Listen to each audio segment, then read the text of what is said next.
Okay, the Book of Psalms. We're probably not going to get to too many Psalms today Mhm. because there's too much to talk about prior to getting to the Psalms to understand what the Psalms are, how they apply, how we understand them and can interpret them. But we're going to see very quickly a lot of the things that we talk about in as an introduction. So the Book of Psalms, we've gone through the Torah, 5 books of the law: Genesis, Exodus, Leviticus, Numbers, Deuteronomy, um, and then some of the history after that: Joshua, Ruth, Judges, all that, and then the kingdoms. So we've gone through a lot of those sorts of things and seen the history. Book of Psalms, where does it fit in? Most people believe it was written around 1000 BC, which would have been about the time of David the king. So, but there are, like most literature, there's edits later on as well. Um, we've also then briefly, we spent a lot less time, but we did spend some time on the prophets. Okay, so you have the Torah, and then you have the Nevi'im, the prophets. And we did Isaiah and a few of the minor prophets, and you can read through those things as well. And we understood how the prophets functioned within Israel, the transition from um, you know, the God kingship to the kingship, and needing an intermediary, and the prophets being that intermediary, and prophets not being good, because anytime there's a prophet there means God, you've disobeyed God, and he needs to correct the society. So so the Torah and the Nevi'im.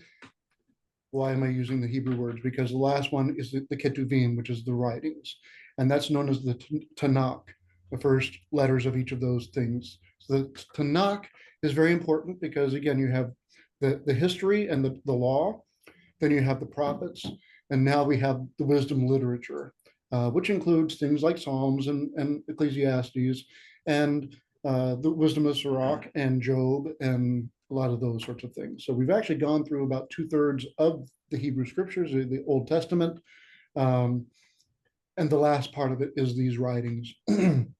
So we will go through some of those wisdom writings, not all of them, but to get an idea and understanding of those writings.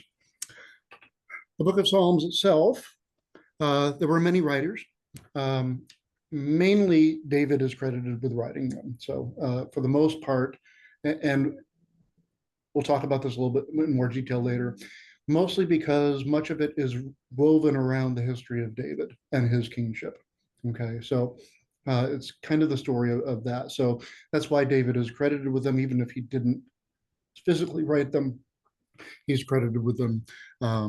So, what are the Psalms? First of all, they are prayers. Very simply, they're prayers. They are the prayer of the church. We use them in our services. Um, Pretty much every service has multiple references to multiple psalms.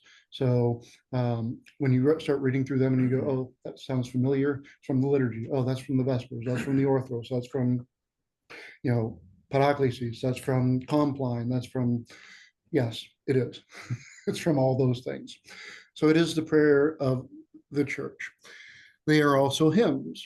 And they ideally, now, most of us, maybe none of us can speak Hebrew, certainly probably not well enough to sing the Psalms in Hebrew. Um, but that was how they were intended to be um, conveyed, is through chanting or hymnology. Obviously, you see that because it looks like poetry when you read them.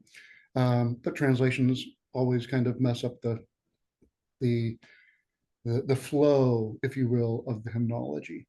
Um, and certainly, I think when it comes to scripture, they're less worried about does it meet the meter than they are worried about that the translation is as accurate as can be. So it may not sound necessarily melodic, but that is the intention, is their hymns. And so for that reason, where is your Psalter? We have what's called the Psalter. That's a Psalter. Okay. What is a Psalter? The Psalter is basically the Psalms, the book of Psalms, separated in 20 sections, 20 different sections. Each section is separated by 3 parts. Okay.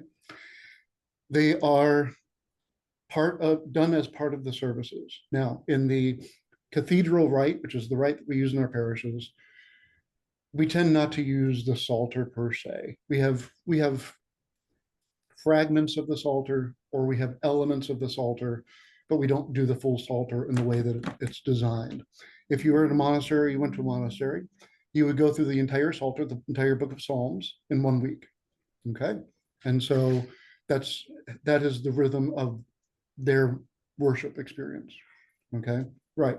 So it said once every week. This is why one of the later canons of one of the later councils, I believe it is the Quinisex Council, says that a bishop should be someone who has memorized all 150 Psalms. Now, what does that mean? Does that mean he goes and he starts saying, okay, bless his man, bless his man, bless his man, bless his man, who walks in, not, no, that's not what they mean. What they mean is he's been in a monastery long enough that he's heard the Psalms over and over and over again to the point where he hasn't memorized. Okay, so he has monastic experience. So when I first went to Greece, my Greek was not very good. That's part of the reason I went to Greece. So went to the Vesper service, and there's a psalm that starts out the Vesper service. It's a fairly long psalm, Psalm 103, 104. Beautiful psalm that I had heard a few times at the seminary in Greek and English. But then I went up to the chant stand, and the head chanter said, read the psalm. Oh. Well, I was not prepared to read the psalm. So after fumbling through the psalm in Greek, after what felt like 30 minutes, probably wasn't, but for me, it felt that way. I thought, boy, this is a good first impression, right? They're never going to want me back up here again. So the next evening at Vespers, I go. I didn't go up to the chant stand. I went and sat in one of the seats that was there. And one of these old yayadas who must have been, I don't know, 157 years old, comes over and takes my arm and just points. Now I had enough Greek knowledge. She could have said, go up to the chant stand, but she, based on my previous experience, I'm sure she didn't think I spoke anything in Greek. So she had me go do that. Well, it didn't take long after reciting that psalm over and over and over again to make it flow and read through it as quickly as I could in English. In fact, by the time I came back from Greece, I could pretty much recite it by heart because I had done it over and over again. That's just one psalm, not 150 of them. But again, if you're doing that every week, it becomes familiar. And so a monk, bishops, priests, we tend to know the Psalms because as part of the services, you hear them so many times that you just learn them. So that's why, reading the Psalms is a good thing. I would suggest to read the Psalter. I would not suggest to read them like a monk. You don't have the time for that. They do. But you don't have to read them that much. A psalm a day, a couple psalms a day. Will take you less than 5 minutes to read a couple of psalms a day. But to read the Psalter, to understand how the Psalter functions, they're broken up into 20 sections.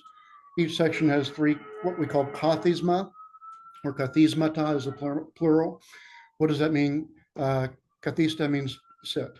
Okay, so basically what it says is you may sit while you read these psalms. Okay, so the first kathisma would be, for example, Psalm 1, Psalm 2, Psalm 3, Psalm 4, Psalm 5, Psalm 6, Psalm 7, and Psalm 8. So the first 8 psalms you're going to read as the first section. Okay, now that doesn't mean that every 8 psalms is a kathisma. It just means they break it out based in those ways. And so the first set you would read, it would be Psalm 1 through 8. Okay. So, and then the next, you'd start up with Psalm 9, read all the way through, and then by the time you get to 150, you start over again and work your way through. Okay. So like I said, do it at your pace, do it at whatever you're comfortable with. And again, because if we do this on a regular basis, not just a one-time thing, but we make this part of our prayer life, don't worry about comprehension. At this point, comprehension is less important as much as just reading through it. If you're going to read through it 5, 6, 10, 15, 20 times, you're going to get the comprehension in time. It's going to naturally come. So, a lot going on outside. So, so that's, so again, it's prayers, it's hymnology. What we need to understand about the Psalms is the biggest theme through it is kingship. The kingship of God, the kingship of David, earthly kingship, and divine kingship. And so that's going to be a theme that you're going to hear pretty much every single psalm. There's just a reference to the kingship. Well, we have to understand what kingship means, because first of all, we live in America and we don't have a king. But secondly, even if we do think we understand monarchy around the world, we're living into the 21st century. We're not living in the Near East, in Hebrew times, Hebrew peoples. How did they understand a king? Remember, God calls Israel out of Egypt. He is their God. There is no king. Moses is his prophet, the leader, but they're the head of Israel is God, much like the head of the church is Christ, right? So, and then of course they come into Egypt. We went through, or into Jerusalem. We went through this in our Bible study. They get there and they look around and they say, everybody else has a king. We want one too. And God says, no, that's a bad idea. People said, no, we know better. And he says, okay, you get a king. So he gives us a king. So Hebrew monarchy is based very clearly on how the people around them understood their kingship. Okay. Not so much a development of a kingship within Jerusalem or Israel, but how the nations, if you will, understood their kings. So human existence was based on a tribe. Okay, so going back to the earliest humans, they were tribal people. They moved around. They were nomads. They, as we said, again, John 1:1 or John 1. That God dwelt with his people is how we translate that.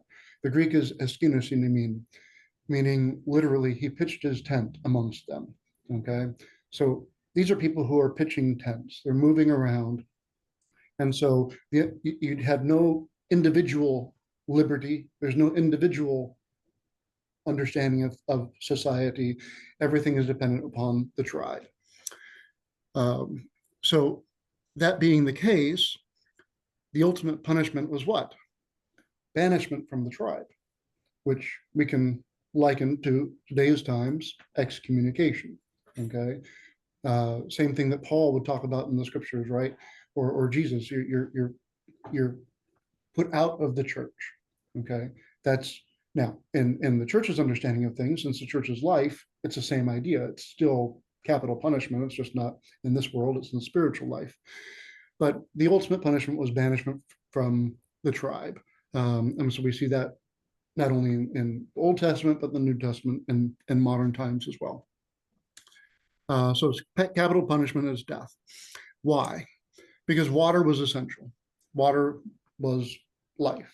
And if you found an oasis in the desert, that's where you pitched your tent until the water was no longer there. You consumed all the water, and then you had to pick up and go find another source of water until you could find a more permanent place to have your water. And so therefore, most of the main cities that exist are all on large sources of water, Memphis not being any different than any other city.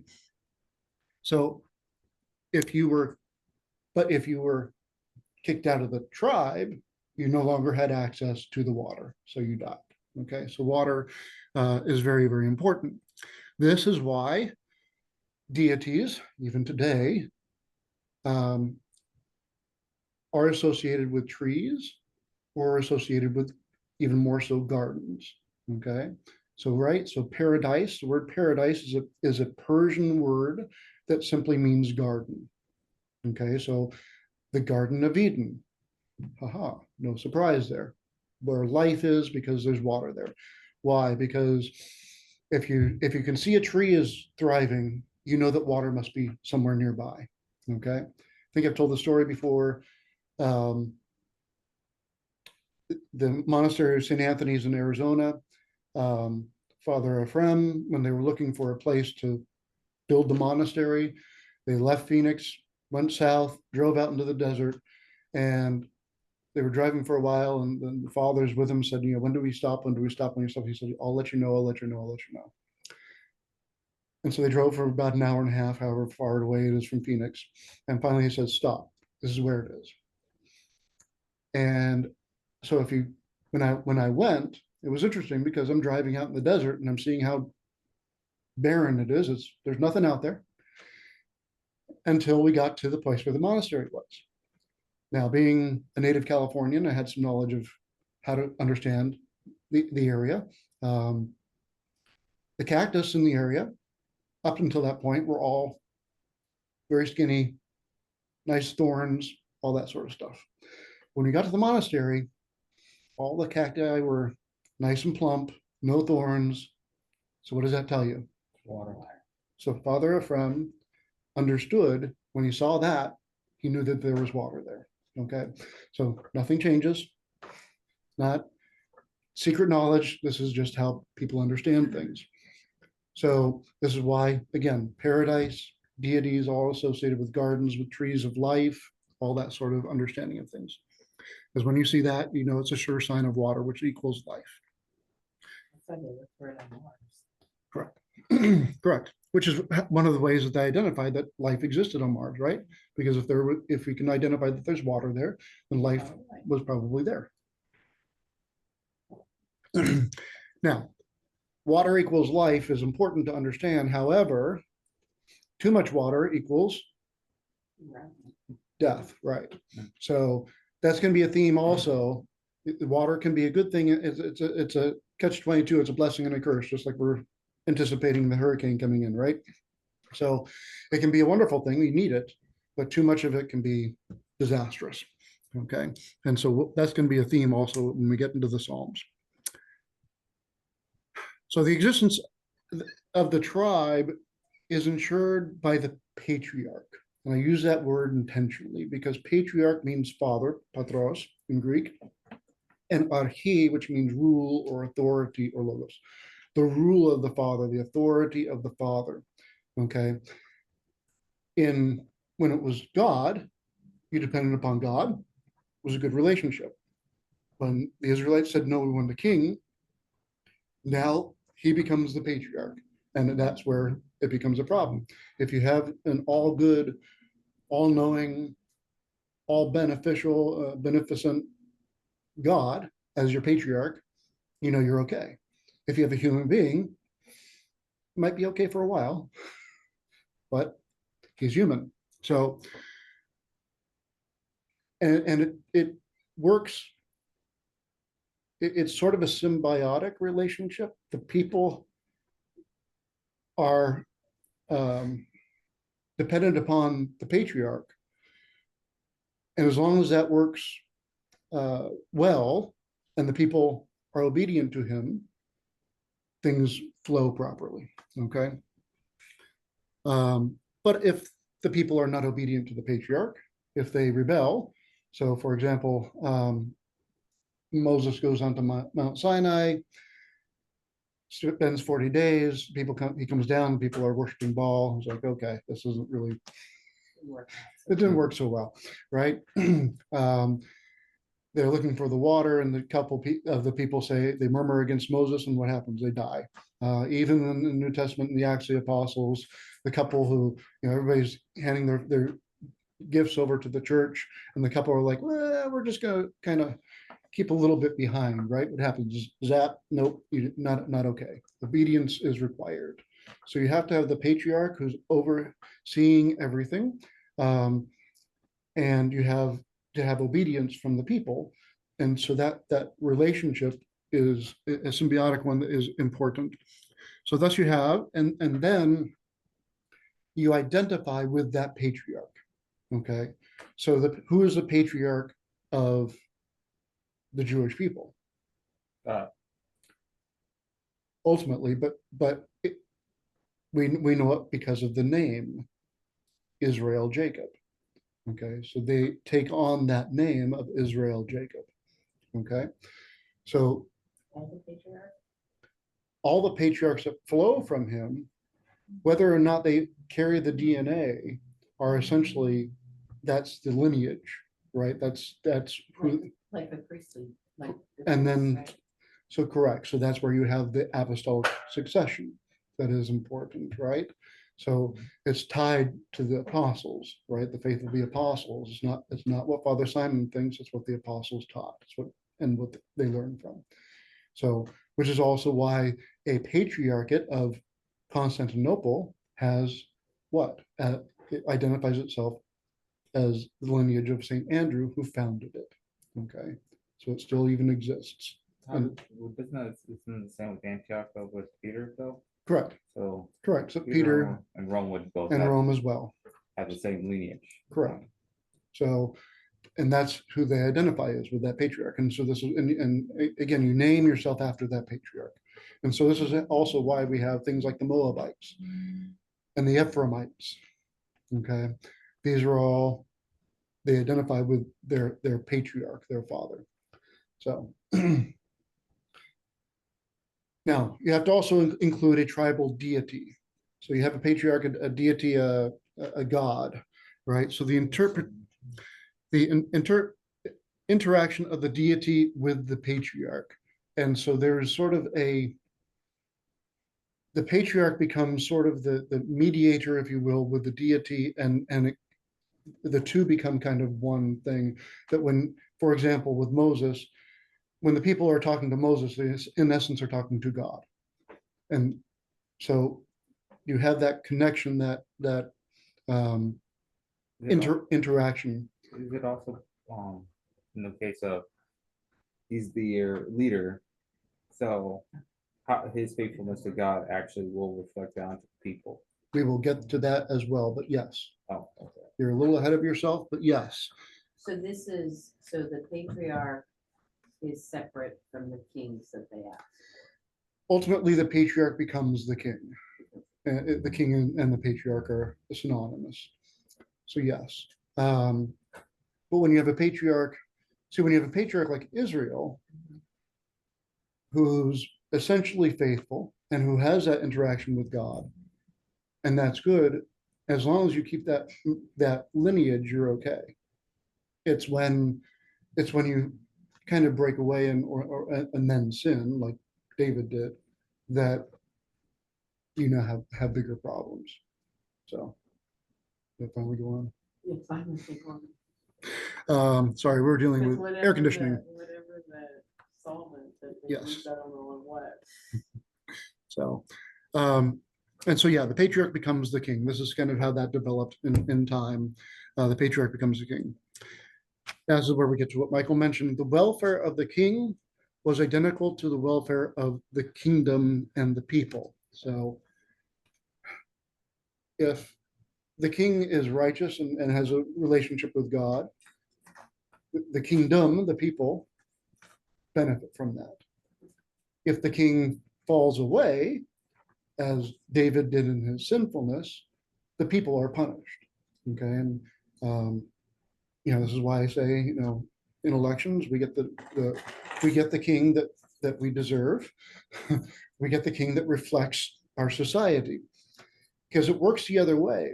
As I said, obedience is essential.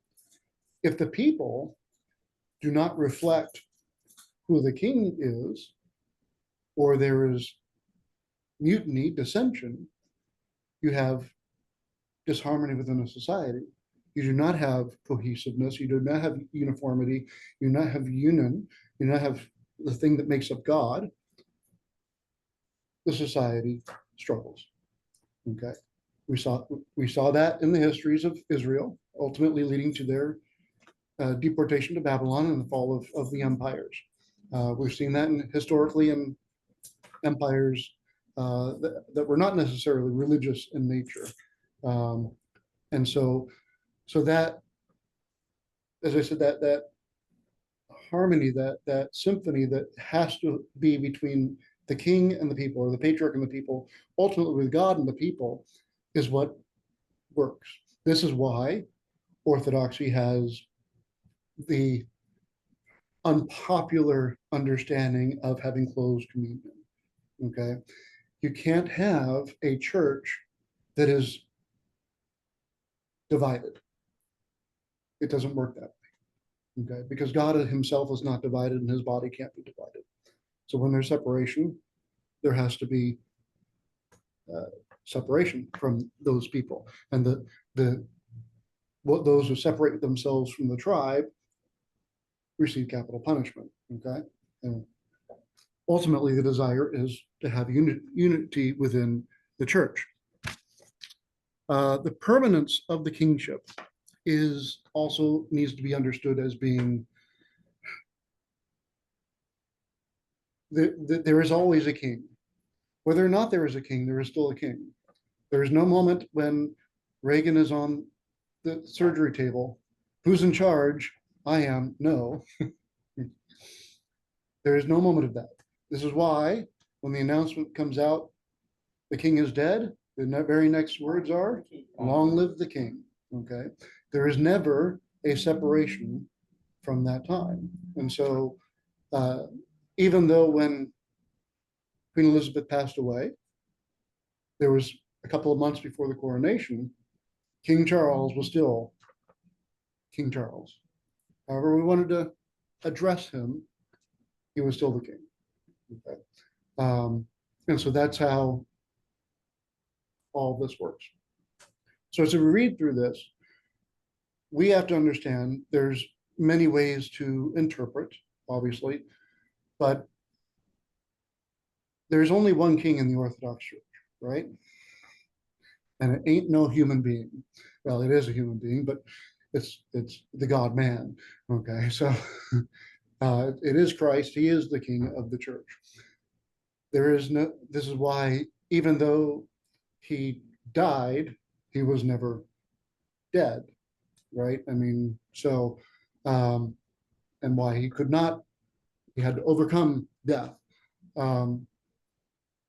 So that permanence of the king is necessary to be understood. So as we read through this, we will read through the Psalms no differently than we read through anything else. You have to see it through the eyes of Christ because the Old Testament is just the story of Jesus. And it's in preparation for the coming of the Messiah. So when Christ came to earth, the Israel, the Jews were under the rule of the Roman. Correct. So the king can be not of your tribe. But they weren't nomads any longer. Some, I guess, were nomads, but most of them. They were, it's why Jesus says, he doesn't say, it's like a kingdom without a king. He says they're like sheep without a shepherd. Okay, because those are two different things, right? But their king was still God.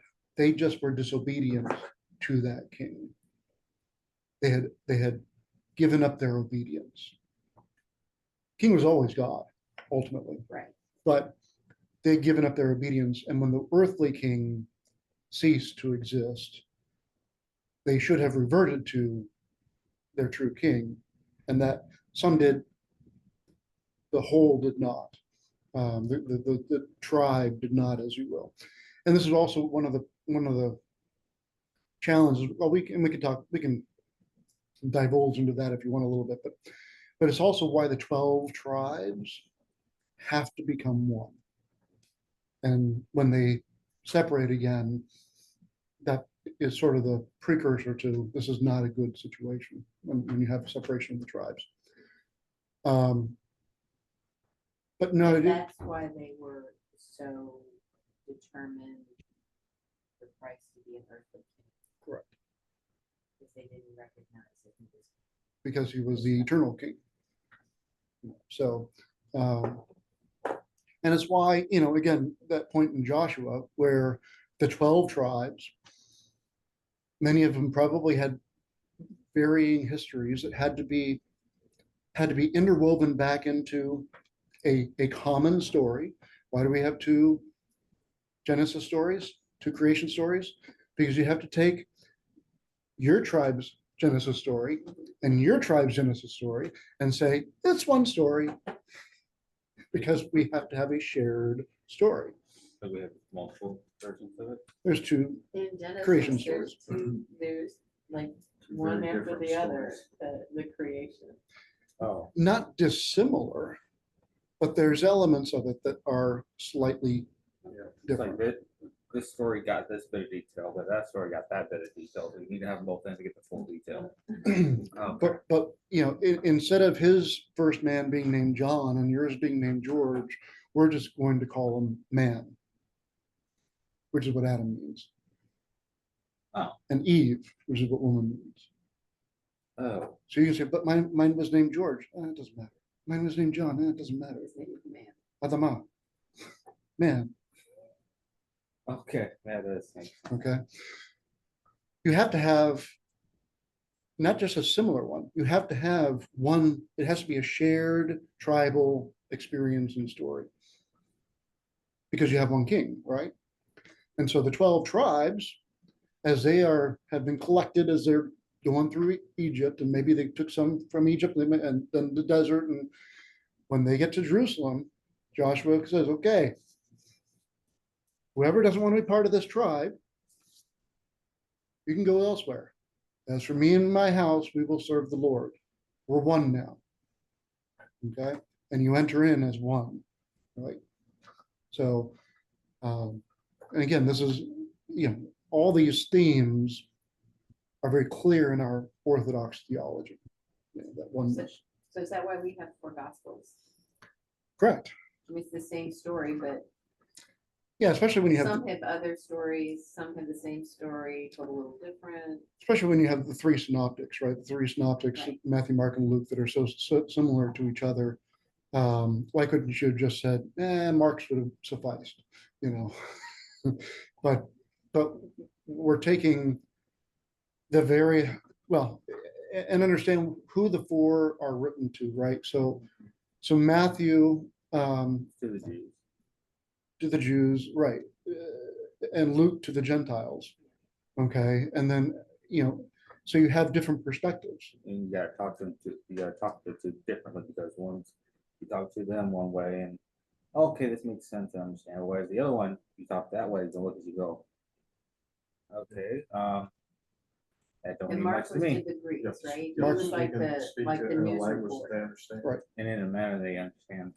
Well, and Luke, I mean, so Luke is to the Gentiles, right? So what does he focus on in the theme of his gospel is the kingship, which the Gentiles understand. They understand kingships, right? To the Jews, Matthew focuses on the humanity of Christ. Okay.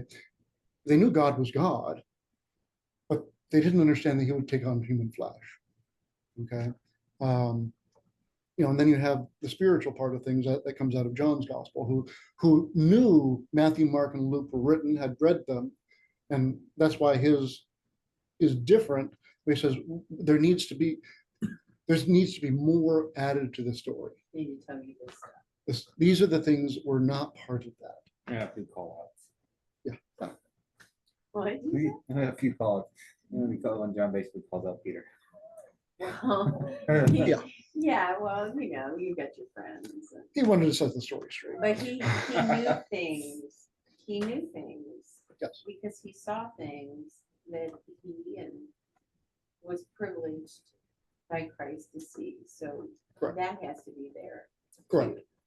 Correct. And his actually speaks both to Greeks and to Jews. I mean, especially starting out in a he and the logos. In the beginning was the word. I mean, from a Greek perspective, it's like, oh, really? Oh, okay, well, I understand that. Tell me more, so. Um, so yes, you have to have this same story, okay? Um, moving on to my next page. So all those things are important to understand when reading the Psalms. Those themes are there and why they're there. Now, in reading the Psalms, how do we read one? Yes, they are individual Psalms. Obviously, they're numbered, so we know that there's 150 of them, 151 of them. We know that they're individual Psalms. However, we must understand the book of Psalms is a book of Psalms. It is not the books of Psalms. It is understood as one book. Like I said, it kind of tells the story of Israel, tells the story really weaving its way around David's kingly ministry. And we know that as we read through it, we can understand that a little bit. So here's what you won't be able to understand if you just read the English. Psalms 3 through 41, 1 and 2 are kind of just introduction. They're the foreword, if you will. Psalms 3 through 41 exclusively use to describe God the word Yahweh, which is translated as Lord. Okay. This is understood as the pre-fall of David. Okay. So leading up to his sin with Bathsheba and killing off Uriah, Yahweh is described. And Yahweh obviously is, the unspoken word to the Jews, an unwritten word even to the Jews. Okay. At Psalm 42, going through Psalm 89, which is after the fall, after the realization, after the sin, and after the realization of the repentance, Yahweh is no longer used. What is exclusively written and used to describe God is Elohim, which is God, El. Okay. So you transition from Yahweh to Elohim. Yahweh may sound more impressive, but it is more of an endearment. Okay, more of the, call upon God, Abba, Father. That's sort of how Yahweh is understood. Even though it was a sacred name, it was more of Personal? more personal. If you know the bishop personally, right? When you're sort of in fear of him, when your eminence, it's very formal. Okay. If you get close enough to him, and you're not in a public situation, you don't have to. You get to address him with reverence, but it may not necessarily be the formal. Okay. So Yahweh is more of the. It's important, but it was more of the personal relationship. Elohim names God. Okay. Which means David knew he was in trouble, right? It's no longer, your eminence, it's just your eminence. It's very formal. And then afterward, 90 through 150, we revert back to Yahweh. Okay. So there's not a time when Elohim is used alongside Yahweh. It's Yahweh, Elohim, Yahweh. Okay. So we understand that something happened in between those things. Okay. So does that go?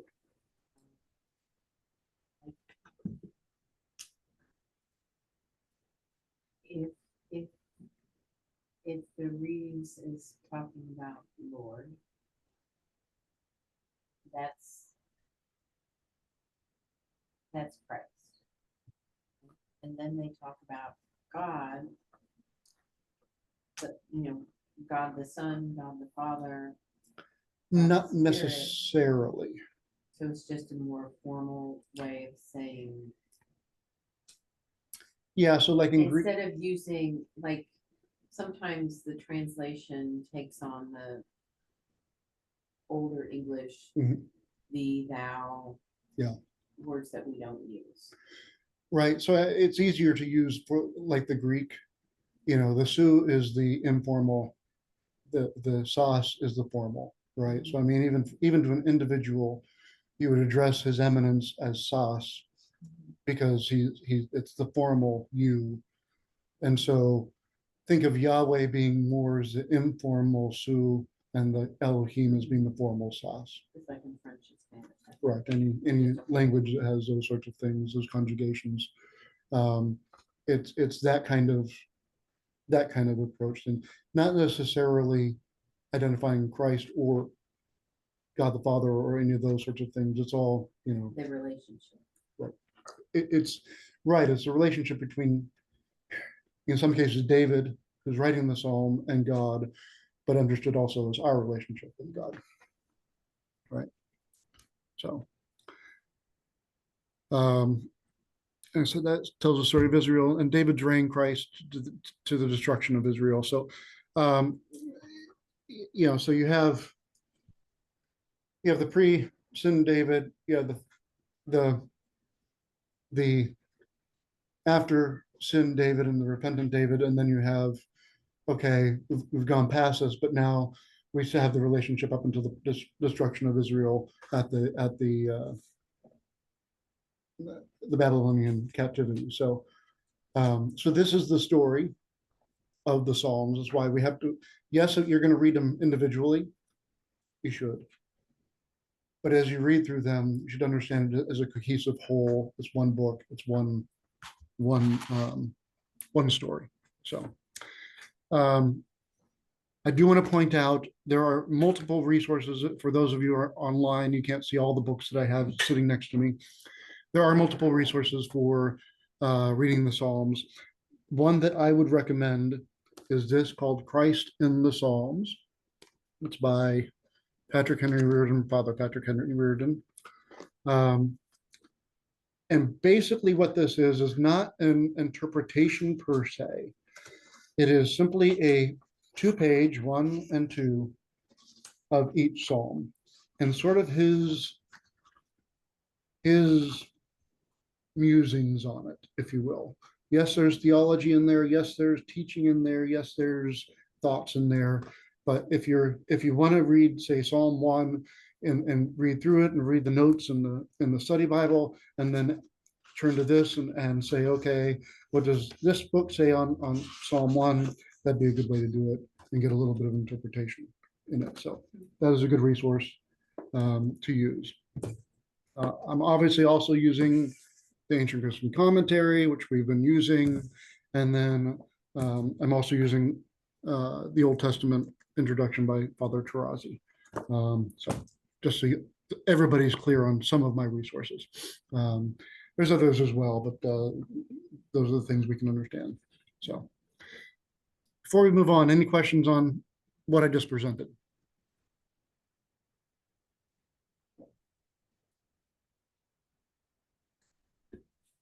I think I put everybody online to sleep.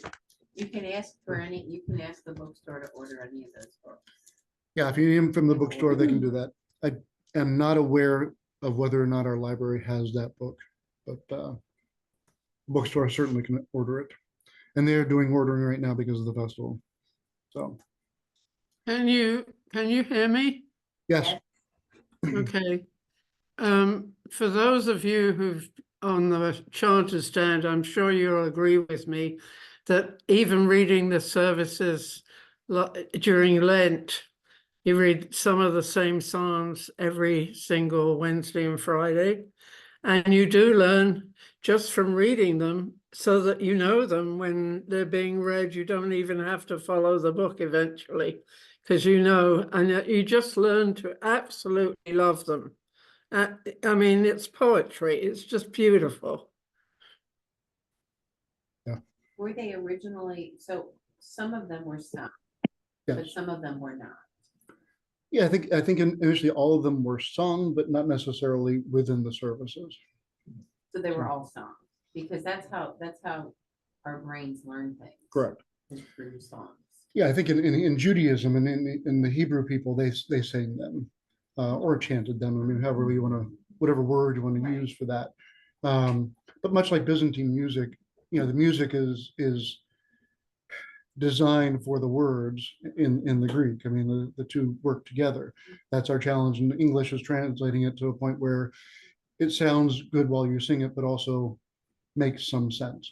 And same thing in, but when you read the Psalter in the services, it's just read. It's just read. Okay. So now, as you know, I mean, the verses that the choir sings, for example, before, through the prayers, and those are all obviously Psalms. So, Yeah. So we do sing some of them. Almost all of the hymns. Yeah. Are pieces of them. Yeah, they have Psalms. So, as I said, tonight, we're not going to get through a ton, and we're not going to read through every Psalm. There will be some Psalms that I'm going to pick and choose. The rest of them I'm going to leave to you to read at your leisure. But there are a couple of them tonight that I want to particularly point out and go through. And we are going to only go through the first Kathisma today, which would be, Psalms 1 through 8 are the ones that we're going to even focus on or deal with. But since I've been talking, if somebody wants to read Psalm 1. Blessed is the man who walks not in the counsel of the ungodly, nor stands in the way of sinners, nor sits in the seat of the troublesome. But his will is in the law of the Lord, and in his law he meditates day and night. He shall be like a tree planted by streams of water, that produces its fruits in its season, and his leaf shall not wither, and whatever he does shall prosper. Not so are the ungodly, not so, but they are like the dust the wind drives from the face of the earth. Therefore the ungodly shall not rise in the judgment, nor sinners in the counsel of the righteous. For the Lord knows the way of the righteous, but the way of the ungodly shall perish. Thank you. So just to go through that line by line in this case, the fathers do identify this as probably the to sum up basically how they describe this is, if you want to say somebody's a good person, describe them like Psalm 1. Okay, so blessed is a man. Clearly, who are we talking about? Which man are we talking about? Christ. Jesus, right? Okay, so blessed is man, that's Jesus. And if we are going to be Christ-like, what do we do? It describes three postures here. The first three lines are three postures. Blessed is man, okay, who walks not in the counsel of the ungodly. So this is somebody who's walking, who's upright and walking. And it tells us a more positive thing, walks not in the counsel of the ungodly, nor stands in the way of sinners. And this is, instead of moving, now he's just upright and standing, nor sits in the seat of the troublesome, okay, and seating. So whatever you're doing, when you walk, don't walk with ungodly people. When you stand, don't be standing or stuck among sinners. And when you're seated at a table or something, don't be with troublesome people. When it says stand in the way of sinners, like that sounds like you're getting in the way and trying to prevent them from being sinners. Not how it is understood. In the Greek, the way that would be understood is the path of walking in and stand in the way of sinners who are on the path of sinners. Okay. As do sinners, if you will. But you have those three things, and then what is it? But so it tells you three things: who not to be around, or what not to do, and then it says, and in his law he meditates day and night. So what are you supposed to do? Meditate on the law of God. Okay. Now, immediately getting into some of the things we talked about in the intro here, he shall be like a tree planted by streams of waters. So what does that mean? We're in the tribe.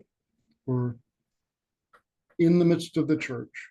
We're planted in the midst of the church, not just not just stationary, but literally planted, rooted in the church. Okay. And not just rooted and existing in the church, but producing fruit in its season. Okay. Now, what comes to mind when we think about producing fruit? Jesus doing what? Withering the fig tree. Okay. Don't think that that was not in the mind of the Jewish people when Jesus does that. Oh, that tree didn't produce fruit, even though it was in the midst of Jerusalem. Produces its fruit in the season, and his leaf shall not wither, and whatever he does shall prosper. Okay, so we're in the tribe, we're doing what we're supposed to do. Then it tells us, okay, that's the blessed man. Mhm. What does the blessed man not do? So not so are the ungodly, not so. But they're like dust, the dust the wind dries from the face of the earth. They are not planted. They are not in the midst of the tribe. They're not saturated. They're not around water. They're dry, right? So all those things there. Therefore, the ungodly shall not rise in the judgment. And so therefore, they are like they are dead. They have capital punishment. The Lord knows the way of the righteous, but the way of the ungodly shall perish. Okay. Any thoughts or questions on that? So is this mainly describing, it's describing Jesus, but also what we should emulate. Mhm. If we are called Christians, little Christs, we should reflect Christ, correct? So that's exactly it. So that's why it opens with that. Psalm 2 is similar in its sense that it is identifying the king who's God, and how the king, the perpetuity, the eternal perpetuity of the king, and how he deals with those who are obedient to him and those who are not obedient to him. So Psalm 3 is the next one we want to read through. Whoever wants to read. O Lord, why do those who afflict me multiply? Many are those who rise up against me.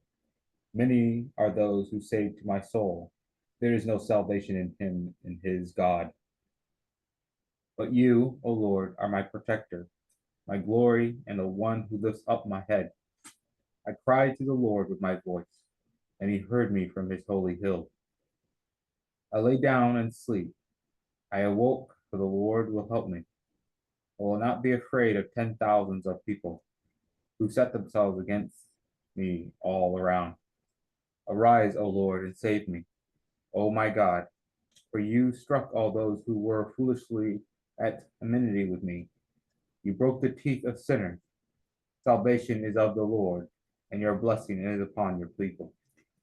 Does that sound familiar to anybody? Yes.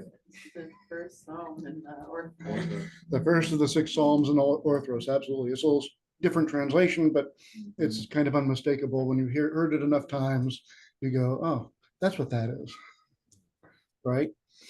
So, so again, many of these Psalms are going to be familiar to us because we hear them all the time.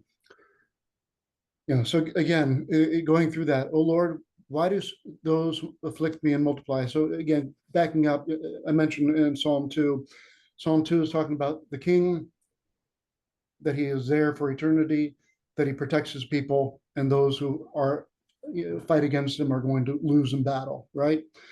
So having that understood, oh Lord, why do those who afflict me multiply? Many are those who rise up against me.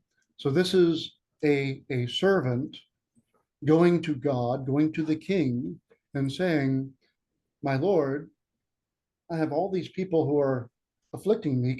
You need to protect me. That's one of the king's jobs, right? Is to protect his people. And so this is a plea by a servant to the king. Many are those who say to my soul, there is no salvation for him in his God. That's like almost a chastisement of God. They say, you're not going to protect me. You're not capable of doing that. Okay.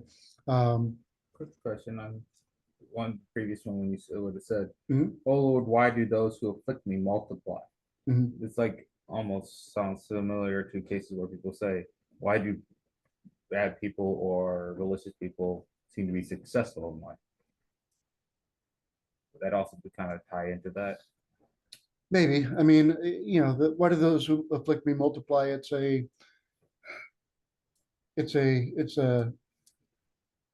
a cry of despair, if you will, that, they're heaping on, if you will, right? So, but we should understand the Psalms as coming from us. I mean, yes, we say them collectively, and yes, there may be, as a church, a collectiveness of what the Psalms are saying. We should understand it from us. And so when we feel like, the world is pressing in on us, these are the Psalms we can say to ask God for help. Okay. So many are those who say to my soul, there is no salvation for him and his God. God is not capable of doing his job as king, is what that's saying. Okay. But you, O Lord, are my protector, my glory, and the one who lifts up my head. Okay. He's saying, no, Lord, I know you will protect me. I cried to the Lord with my voice, and he heard me on his holy hill. Again, this being written in Jerusalem. Again, if you've been to Jerusalem, you can see all the surrounding area, the highest point, and the king is always at the highest point because that is the strategic military position, right? We kind of know that. We know that from Star Wars, right? Anakin, I have the high ground, so. So we know that, right? He's on this holy hill. I lay down and slept. I awoke, for the Lord will be my help. Now, why is that in there?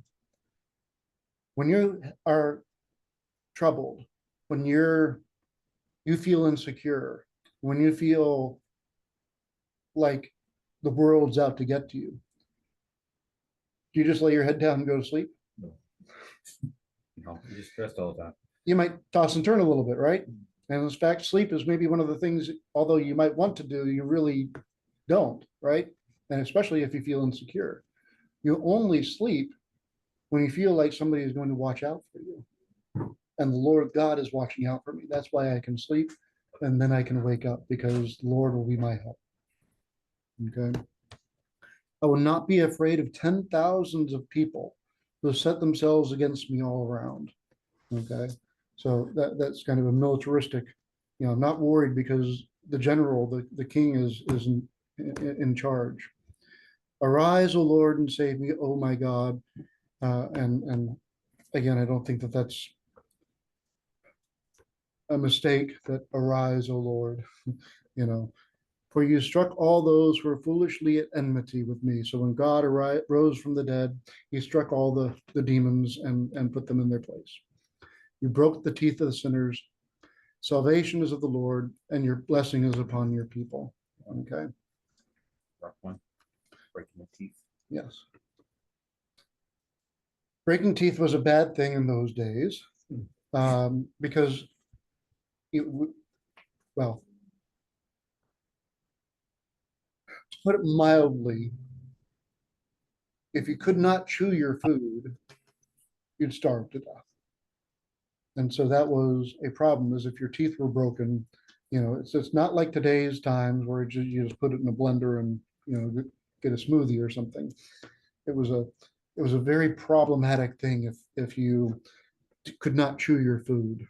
So, okay. Any other questions on these? Those were the two really that were important from the first Kathisma for tonight. What I will close with is the next section we will go through. We'll start with Psalm 9. And I mentioned in my email to use a Septuagint text, not a Masoretic or Western text, because at verse or chapter Psalm 9, that is where the change in numbering takes place. So Psalm 9 is just Psalm 9 for us. For Western Bibles, it is both Psalm 9 and Psalm 10.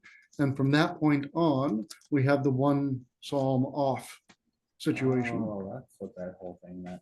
Correct. In the parentheses. Yeah, I never knew that. So it will correct itself later on, much later on, well into the hundreds. But that's why, oftentimes we'll say, read Psalm 23, and then we go to Psalm 23 in the Septuagint, and we say, earth is the Lord's and its fullness, the world is, that's not Psalm 23. No, it's Psalm 22. So there's an offering a little bit off. And we also, the main psalm that when we get to it is going to be Psalm 50, right? And you go to a Western Bible and you go to Psalm 50, and that's not Psalm 50, it's Psalm 51. So that's where that happened. Mind you, not just did David not put chapter and verses in his Psalms. None of the scriptures had chapter and verses until after Gutenberg. It's a very modern, if you will, invention to have chapter and verse. Gutenberg created the printing press in the 16th century, 15th century. Okay, then how was the church keeping this organized? By memorization. It was all oral. And it was in scrolls. This is why you will never hear an Orthodox father refer to the chapter and verse, because it didn't exist. Chrysostom didn't have a chapter and verse to quote. He just read from the scroll. And he went through and read line by line, but there was no chapter and verse. So that's kind of confusing. Like, how do you remember where to start and go, or do you get to read the whole thing again just to find where your spot was? Well, so if you read in the church, for example, so even to this day, if you go to Beth Shalom, behind the altar area is a enclosure. Within that is the Torah, which is a scroll that they will bring out. Now, I think in most synagogues today that's symbolic, but it's not symbolic as to how it really was. Even in the churches, all these books would have been written in scrolls, and you would have to read through. So we read the gospel at the indiction on September 1st, the new year. And it's Jesus coming into the temple, and he's going to read. And they give him the scroll of Isaiah. And the gospel says he went to that passage that talked about, the Messiah coming and saying, I'm fulfilling the scripture. So he knew where in the scroll of Isaiah to get to that point. And the fathers of the church had to know those two. But in regards to the Orthodox, the Catholic, the Protestant, where was it that we actually had the Bible organized in a manner that by the time the Protestants are going to do Protestant, that they are going like they're able to throw this at you and say this is all we need. I don't know exactly what year the chapters and verses were inserted in. I'm just going to go off of a semi-educated guess of Luther doing that. So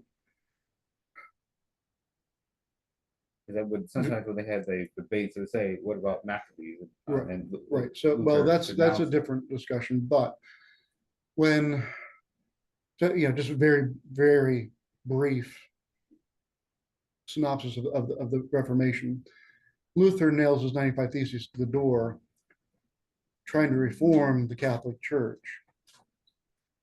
He's not trying to leave the Catholic Church. He's trying to reform the Catholic Church. The Pope excommunicates him. So he gives him every right then to start a new church, because he no longer has a church. He's been kicked out of the tribe. Okay. At that point, Luther starts to make some of the changes above and beyond the 95 Theses that he put on the door. Okay. So this is where you start to have the overboard thing of throwing baby out with bathwater in the Reformation of anything having to do with Rome must be bad, right? And so at that point, Luther goes through the scriptures, and in your Western Bibles, you may read in the New Testament certain places where, especially in St. Paul's writings, where it says, we are not saved, or we are saved by faith alone. That is Martin Luther writing into the scriptures the alone part. It doesn't exist in the original manuscripts. Okay. In fact, there's only one place in the New Testament where alone follows faith, where it says faith alone. And that's in St. James's epistle, where it says, we are not saved by faith alone. Okay. So based on that, my suspicion is, as Luther is going through editing the Bible, the New Testament primarily, that's where the chapters and verses came in. Don't quote me on that, but that's my suspicion. If you want to do the research, you can probably find it. But it is for that reason that, when you read Chrysostom, Basil, Gregory, Maximus, Simeon the New Theologian, any of the fathers, if there's footnotes, those footnotes are done by the editor who's translated it into English, because in modern Western America, we want those chapters and verses. But even how, like, if you look at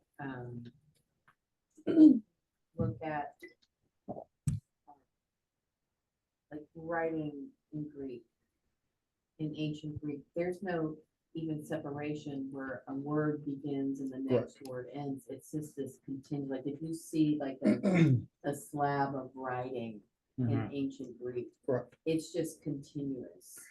It just keeps going. And that's why I find it difficult to understand, because I'm used to things being broken down and you're able to really hunt something down quickly. There's no spaces, there's no punctuation.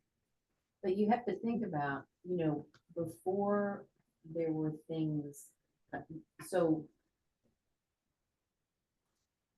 people were writing things, but it was one copy. Correct. And so then everybody else had to learn it by someone telling you and repeating it to you. And that's why that's where songs come in. If you look at little children, what do you learn? ABCs, which is Twinkle Twinkle Little Star, which is Mozart's music that he wrote when he was 5.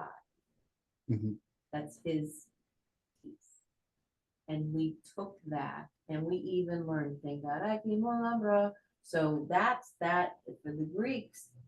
That's how you learn about the underground church during the Ottoman occupation. Same melody that everybody, that English speaking people, I don't know if people in Greece sing that song that way. They do. Mozart's music. Yep. To teach that history. And so our brains are triggered for a few things to how you learn things. And so when you have your important things in the faith, they're sung, like the Lamentations during Holy Friday. You can just read all of that. But it's sung, and as you go every year and you hear it and you hear it and you practice it and then you learn the words and you go, that's a lot that you learn that way. But that's like from oral tradition, that's where you have the cantors in the Jewish tradition, the Psalty and the Orthodox tradition, and in Islam, you sing. I mean, even Homer, right? And Homer, you sing, right? Even in the and then if you look at the Greek, ancient Greek comedies and tragedies, it's like Shakespeare. It's in a rhythm, a poetic rhythm, and that's how people learn things before you had books. And then you had books, and then more people, like if you look at even if you like in art exhibits, sometimes you'll see the some of the writings that some of the monks did and how beautiful they illustrated things. So they put a picture with it. So you have your icons and you learn from the icons because you don't read, because you don't have anything to read anyways. And then they had to teach, you know, like one of the saints today, or So you're saying that like Hmm. the icons and that basically when you're going far enough back and it's just one massive manuscript basically that just doesn't stop. The icons actually help make what he just said make sense. They Yeah. take an Yeah. entire scene and put them into, like a story, like a picture book when you're a Yeah. kid. that's what the icons But are. the Torah, like when they carry it, and It's I big. think they do roll it because Yeah. there's like a ceremony that they roll it all back to Yeah. start. And like if you have your bar mitzvah or bat mitzvah, then you hold that, I can't know what that's called, but it's like the finger of God, that a stylus that they can keep track of where they are, because it's just, it's written, but it is like, it's huge, but it's like the great entrance that when he carries the gospel The small in, entrance, right? that's the same tradition. It's exactly the same tradition because that book would have been stored somewhere else. And that would have been the entrance with the book into the church. So, and they would have had bookmarks to mark where they left off last time. They would have all of that. So you have to understand papyrus, what they wrote on was very expensive, very difficult to create. And so you used every square centimeter of it, which is why you didn't have punctuation or spaces. You also have stylization. So things like stavru in the Greek, the S and the T would be combined into one letter. A stigma is what we call that. Okay, and then you'd have the alpha, stav, and iota, epsilon, sorry, rho, omicron, and epsilon also would have been one letter, OU. Okay, so stavru, which would have been ST, A,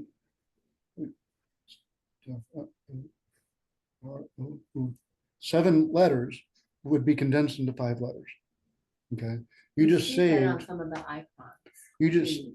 and things like east, which is a preposition, kind of like, into or something like that, is like one letter. You take 3, epsilon, iota, sigma, and combine it into one letter. So like when it says Christ conquers, Jesus Christ conquers on the Roman Jesus cross. Christos Nika. So the That's- ICXC is a way to Make combine, it smaller. make it small. So if you have I mean, So it's, your tattoo like- doesn't have to be huge. So it's like it's the ultimate shorthand.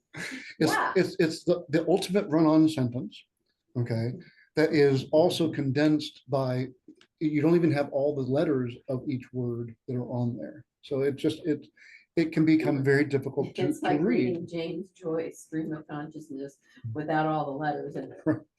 So this is why in the liturgy, when the priest says, especially for our most holy, especially remembering our Archbishop and Father Nicholas, who rightly divides, is the proper translation, the word of truth.